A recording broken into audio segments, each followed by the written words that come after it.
दोस्तों, जब भी म्यूचुअल फंड में या फिर स्टॉक्स में इन्वेस्टमेंट की बात आती है तो हमारे जहन में कुछ एप्लीकेशंस सामने आती है, जैसे कि ग्रो हो गया, एंजल वन हो गया, अप स्टॉक हो गया, फाइव पैसा हो गया, धन हो गया, ईटी मनी हो गया। ऐसे बहुत सारे एप्लीकेशन हैं जो कि आपको ब्रोकरेज की सुविधा देते हैं और डायरेक्टली आप इनके माध्यम से विभिन्न प्रकार के स्टॉक्स में या फिर म्यूचुअल फंड में इन्वेस्टमेंट कर सकते हैं। अब एक रिटेल इन्वेस्टर के मन में ये ख्याल आना लाजमी है कि क्या ये सभी एप्लीकेशन जो grow, angel one, up stock ये सभी हैं, क्या ये सभी सेफ है। अगर मान लीजिए इनकेस ये सारी एप्लीकेशंस बंद हो जाती हैं या फिर भाग जाती हैं तो उस कंडीशन में हमारा पैसा जो इन्वेस्ट किया गया है क्या वो सेफ है अथवा नहीं। क्या भविष्य में जाकर के ऐसा तो नहीं होगा कि हमारा इन्वेस्टेड किया गया अमाउंट ही डूब जाएगा। ऐसे तमाम प्रश्न जो भी आपके मन में उत्पन्न हो रहे होंगे, सबका जवाब इस वीडियो में ढूंढने की कोशिश करेंगे। अंत तक जरूर जुड़े रहिएगा। नमस्कार दोस्तों, मेरा नाम है नीरज, आप देख रहे हैं फिनोबिट यूट्यूब चैनल। अगर आप इस चैनल पर पहली बार विजिट कर रहे हैं तो इसको सब्सक्राइब करते हुए बेल आइकन को प्रेस करना ना भूलें। दोस्तों, जितनी भी एप्लीकेशन है, चाहे ग्रो की बात कर लीजिए, जीरोधा की बात कर लीजिए, एंजल वन, अप स्टॉक, ये सारे जो हैं वो ब्रोकर एप्लीकेशन बोले जाते हैं। जिस प्रकार से ब्रोकर का क्या काम होता है, बायर और सेलर के बीच में मेडिएटर का काम करता है। जैसे मान लीजिए ये खरीदने वाला है और ये बेचने वाला है, तो ब्रोकर क्या करता है, मेडिएटर इन दोनों के बीच में, इन दोनों को आपस में मिलाने का काम करता है, बायर और सेलर को। यही काम ग्रो, जीरोधा, एंजल वन और इस प्रकार के ब्रोकर एप्लीकेशन भी करते हैं। तो इंडिया में जो टॉप 20 ब्रोकर एप्लीकेशन है उनमें एक्टिव यूजर्स, एक्टिव क्लाइंट के आधार पर हम लोग ये जान सकते हैं कि कौन सा एप्लीकेशन सबसे ज़्यादा पॉपुलर है। जैसे देखिए, नंबर 1 पर आता है ग्रो, जिसके एक्टिव क्लाइंट्स या फिर एक्टिव यूजर्स की संख्या की अगर हम लोग बात करें तो देखिए इकाई, दहाई, सैकड़ा, हजार, 10,000, लाख, 10 लाख, लगभग 99,31,000 इसके एक्टिव क्लाइंट्स हैं। जीरोधा की बात करें तो ये दूसरे नंबर पर आता है, 73,92,000 के करीब। एंजल वन की बात करें तो ये तीसरे नंबर पर आता है, 63,02,598 के करीब। अप स्टॉक की बात करें तो ये चौथे नंबर पर आता है, आप देख सकते हैं।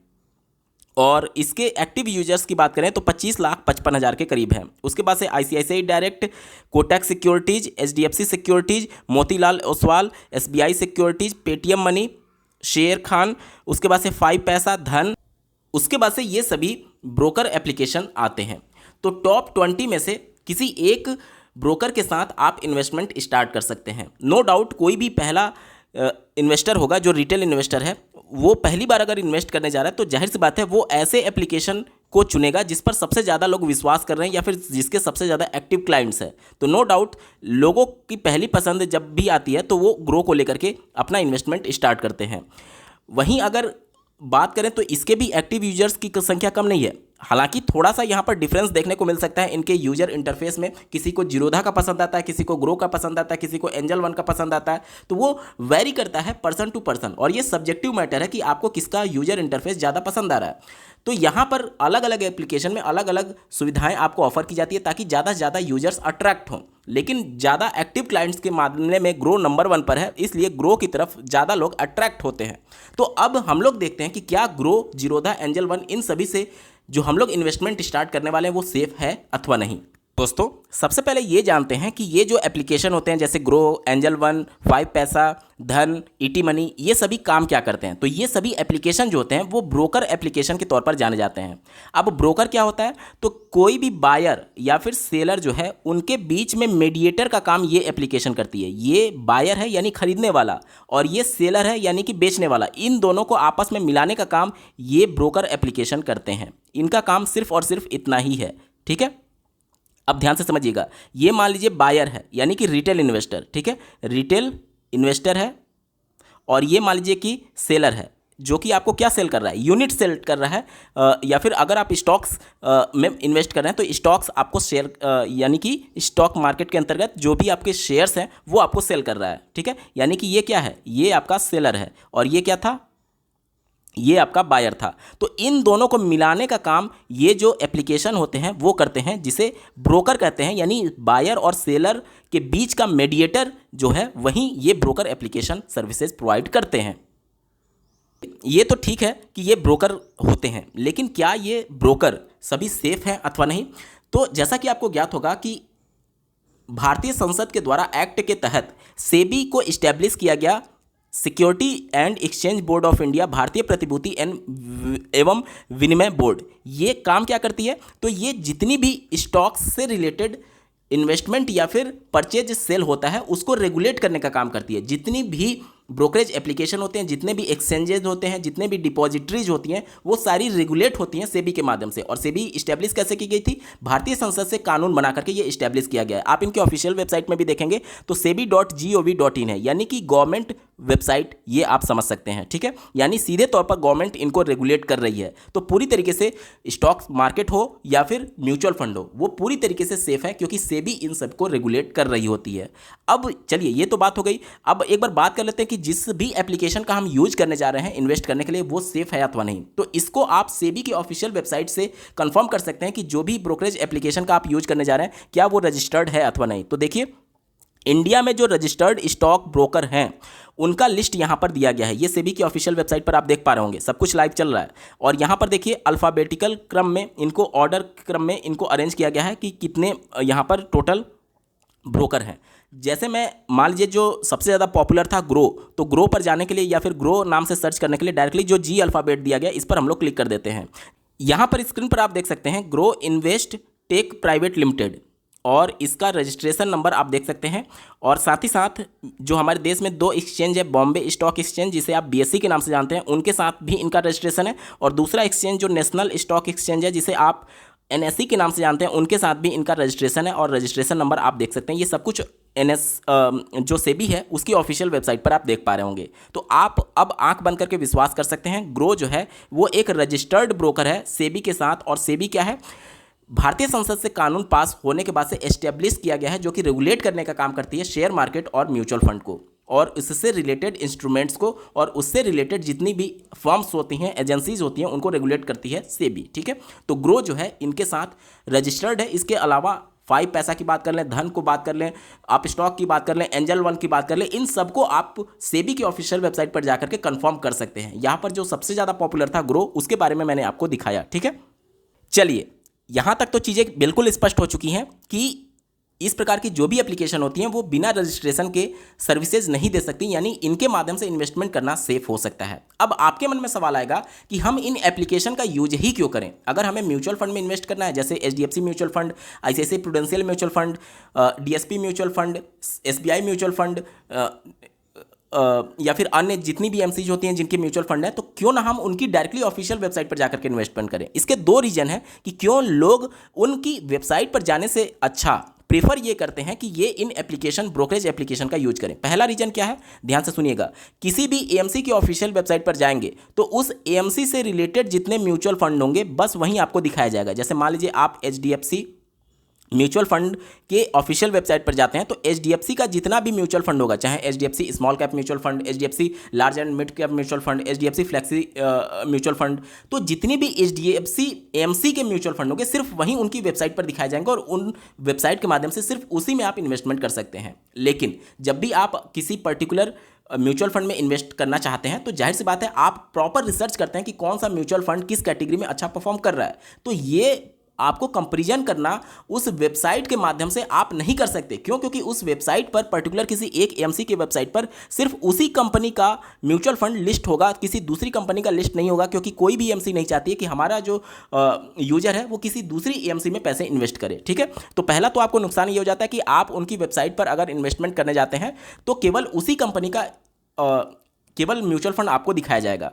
दूसरा नुकसान ये होता है कि अगर आप 2 एएमसी के साथ इन्वेस्टमेंट करना चाहते हैं, मान लीजिए आपने एचडीएफसी के साथ भी किया, आईसीआईसीआई प्रूडेंशियल के साथ भी किया, एसबीआई के साथ भी करना चाहते हैं, इसके अलावा निपॉन इंडिया के साथ करना चाहते हैं, बहुत सारी एएमसीज है, और अगर सब में आप इन्वेस्ट करना चाहते हैं तो सब में आपको अलग अलग अकाउंट क्रिएट करना होगा, सब में आपको केवाईसी कराना होगा। लेकिन अगर आप ग्रो, एंजल वन और इस प्रकार के एप्लीकेशन का यूज करते हैं तो इसमें एक बार केवल आप अपना डिटेल देंगे, एक बार केवल रजिस्ट्रेशन करेंगे और एक बार केवल केवाईसी करेंगे, और जितनी भी एएमसीज, चाहे आप एचडीएफसी में करिए, आईसीआईसीआई में करिए, एसबीआई में करिए, डीएसपी में करिए, निपॉन इंडिया में करिए, जितने में भी आप करना चाहते हैं सिर्फ एक बार केवाईसी के माध्यम से आप सब में कर सकते हैं। क्योंकि ये जो एप्लीकेशन होती है, जो ब्रोकर एप्लीकेशन होती है, वो क्या करती है कि आपका जो भी डिटेल है वो शेयर करती है उस एएमसी के साथ जिसमें आप इन्वेस्टमेंट करना चाहते हैं। वो आपको बार बार करने की आवश्यकता नहीं है, बल्कि आपके भी यहाँ पर ये आपका ब्रोकर आपको ये सुविधा देता है कि आप एक बार केवल केवाईसी करा करके सभी एएमसीज में अपने पैसे को इन्वेस्ट कर सकते हैं। तो ये दो प्रमुख रीजन है जिसकी वजह से डायरेक्टली लोग किसी एएमसी के वेबसाइट पर ना जाकर के किसी एप्लीकेशन, ब्रोकर एप्लीकेशन का यूज करते हैं, ताकि वह एक बार केवाईसी करें और सब में उनको मौका मिल जाए इन्वेस्ट करने के लिए। और एक ही एप्लीकेशन के माध्यम से, जैसे आप ग्रो का यूज कर रहे हैं, तो उसी एप्लीकेशन में आप जितने भी इन्वेस्टमेंट करेंगे वो सबका डिटेल दिखाया जाएगा। जबकि आप एचडीएफसी म्यूचुअल फंड का अगर आप ऐप यूज करेंगे तो उसमें केवल वही इन्वेस्टमेंट दिखाएगा जो कि आपने एचडीएफसी म्यूचुअल फंड में किया हुआ है। बाकी अगर आप आईसीआईसीआई में किए हुए हैं तो वो उसमें शो नहीं करेगा। लेकिन अगर आप ऐप का यूज करते हैं तो एक ही ऐप में आप जितने भी अलग अलग एएमसी में इन्वेस्टमेंट किए होंगे सब आपका एक ही स्क्रीन पर शो हो जाता है। तो ये थोड़ा यूजर फ्रेंडली है, ये थोड़ा लोगों के लिए फैसिलिटी ज़्यादा देता है, इसलिए लोग एप्लीकेशन की तरफ ज़्यादा अट्रैक्ट होते हैं। चलिए, यहाँ तक चीज़ें स्पष्ट हो गई। अब एक बार बात कर लेते हैं कि जो ये एप्लीकेशन है जो कि बायर और सेलर को मीट करने का काम कर रही है, मान लीजिए ये मीडिएटर है और मीडिएटर बीच में से हट गया या फिर भाग गया, उस कंडीशन में क्या होगा? देखिए, पहले म्यूचुअल फंड के बारे में बात कर लेते हैं। जब भी आप म्यूचुअल फंड में इन्वेस्टमेंट करते हैं तो ये मान लीजिए कि रिटेल इन्वेस्टर है, ये मान लीजिए कि रिटेल इन्वेस्टर है और ये मान लीजिए कि सेलर है, यानी कि एएमसी, ठीक है। तो जब भी आप पैसा इन्वेस्ट करेंगे तो ये ब्रोकर के पास आपका पैसा नहीं जाता है, ये डायरेक्टली आपका पैसा कटेगा और जाएगा सेलर के अकाउंट में, यानी कि एएमसी के अकाउंट में। और एएमसी सब कुछ कंफर्म करके आपको उसके बिहार पर यूनिट्स अलॉट कर देती है। यानी कि जो भी लेन देन का कार्य हो रहा है वो किसके बीच में हो रहा है? रिटेल इन्वेस्टर और सेलर के बीच में हो रहा है, यानी आपके बीच में और एएमसी के बीच में हो रहा है। बीच में ये जो ब्रोकर है इसका कोई भी रोल नहीं है। ब्रोकर का काम सिर्फ और सिर्फ इतना था कि आपका जो भी डिटेल है वो शेयर कर देना किसके साथ? सेलर के साथ, जो कि स्टार्टिंग में इन्होंने कर दिया। अब इनका बीच का रोल खत्म हो गया। सेबी के गाइडलाइंस के हिसाब से पहले क्या होता था कि पहले जो भी आपका पैसा कटता था आपके बैंक अकाउंट से, पहले वो ब्रोकर के पास जाता था और ब्रोकर उस पैसे को फिर से ट्रांसफर करती थी सेलर के पास। इसमें बहुत ज़्यादा समस्याएं आने लगी। ब्रोकर कई बार बदमाशी कर देते थे, इसकी वजह से जो एनएवी का रेट उनको सही रेट पर मिलना चाहिए था, यूनिट्स, वो नहीं मिल पाता था। इस समस्या को दूर करने के लिए सेबी ने एक गाइडलाइन निकाला कि अब बीच में ब्रोकर का रोल हम लिमिटेड करेंगे। पैसा जो है वो ब्रोकर के पास नहीं जाएगा, बल्कि पैसा जो है वो डायरेक्ट रिटेल इन्वेस्टर के अकाउंट से कटेगा और सेलर के पास जाएगा, यानी एएमसी के पास जाएगा। और एएमसी इनको कंफर्म करके यूनिट्स अलॉट कर देगी और बीच में ब्रोकर का रोल काफ़ी हद तक कम कर दिया गया है। तो ब्रोकर अगर रहे ना रहे उससे कोई मतलब नहीं है। अगर मान लीजिए ब्रोकर भाग गया, आप मान लीजिए ग्रो से एप्लीकेशन से इन्वेस्टमेंट स्टार्ट किए थे, आपने म्यूचुअल फंड परचेज किया, म्यूचुअल फंड में मंथली आपका एसआईपी जा रहा है, तो मान लीजिए ये ग्रो एप्लीकेशन बंद हो गया या फिर भाग गया, तो आपका पैसा तो ग्रो के पास थोड़ी जा रहा है, आपका पैसा डायरेक्टली सेलर के पास जा रहा है। यानी कि मान लीजिए आपने एचडीएफसी म्यूचुअल फंड में इन्वेस्ट किया था, तो एचडीएफसी म्यूचुअल फंड के ऑफिशियल वेबसाइट पर जाएंगे और वहां पर जो भी आपको पोर्टफोलियो नंबर मिला होगा, फोलियो नंबर, आपके पोर्टफोलियो में जितने भी आपने अलग अलग म्यूचुअल फंड का इन्वेस्टमेंट किया होगा सभी का अलग अलग फोलियो नंबर होता है। जैसे आप बैंक में अकाउंट ओपन कराते हैं तो आपको अकाउंट नंबर दिया जाता है, उसी प्रकार से जब आप म्यूचुअल फंड में इन्वेस्टमेंट करते हैं तो फोलियो नंबर दिया जाता है, यानी उसी फोलियो नंबर से आपकी पहचान होती है कि आपने इन्वेस्टमेंट कर रखा है। तो आप एचडीएफसी म्यूचुअल फंड के ऑफिशियल वेबसाइट पर जाएंगे और फोलियो नंबर से लॉगिन होकर के आप वहां से आप अपना पूरा पैसा रिडीम कर सकते हैं और डायरेक्टली आपको आपका पैसा 3 से 4 दिन में आपके बैंक अकाउंट में आ जाता है। तो बीच में जो ब्रोकर है उसका कोई भी रोल नहीं है।